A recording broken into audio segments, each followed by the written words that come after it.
My name is H.A. Goodman. I'm an author, columnist, and journalist. And to support this YouTube channel, go to my Patreon link. It is below. A lot of people are very interested in protecting net neutrality. So I'm going to read you first Tulsi Gabbard. Tulsi Gabbard supports net neutrality, and she just tweeted out, "Net neutrality protects us from corporate censorship of information. The FCC's obligation is to the people. We want an equal, open internet." Now, this is just breaking news regarding net neutrality. New York Times FCC chairman pushes sweeping changes to net neutrality rules. This isn't good. Very bad.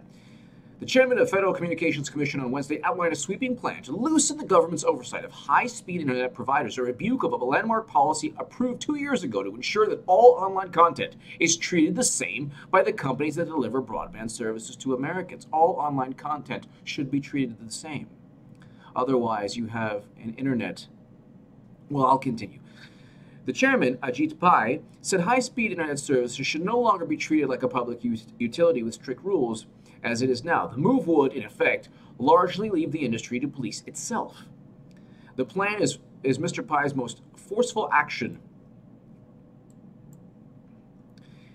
in his race to roll back rules that govern telecommunications, cable, and broadcasting companies, which he says are harmful to business. Now, I'm going to read you right now a Wired article, very interesting Wired article. "Don't gut net neutrality. It's good for people and business." Tulsi Gabbard agrees. And this is one of the many reasons I love Tulsi Gabbard. But I'm going to read you. "The invention and commercialization of the internet is one of the things that makes America great. And what makes the internet great is the easy, unrestricted, and free availability of all kinds of information, regardless of the content provider, a regime known as network neutrality. Having supported the fast growth of internet-based companies that currently serve as the backbone of today's U.S. economy, net neutrality is pro-business, pro-growth, and pro-freedom. But President-elect Trump," this is written before Trump was in office, Trump's appointment. Okay, so net neutrality is in grave danger. Eisenach consulted for Verizon and Jameson worked for Sprint. These companies, together with AT&T and cable TV providers, are fierce enemies of network neutrality, since the system limits their ability to exercise market power and exploit content providers and consumers. I'll read that again. "Since the system limits their ability to exercise market power and exploit content providers and consumers." That's good that these gigantic media companies don't have greater power on the internet. The internet is a place where everyone, in a sense, should be equal. It's the only place left where you can watch H.A. Goodman YouTube when you want to, and you can actually choose to ignore CNN. And the rules or the playing field is even.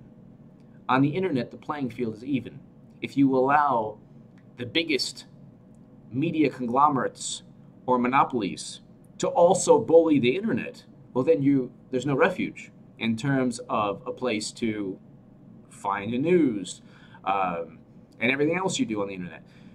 Without net neutrality rules, prioritization of internet traffic by telecom and cable companies would skew the competition for content, as well as tilt the scales in dissemination of all political and social views in favor of websites and companies that are able to pay internet access providers.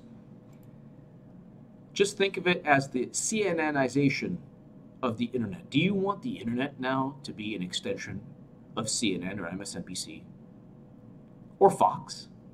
Give me your thoughts below. Thank you so much for listening.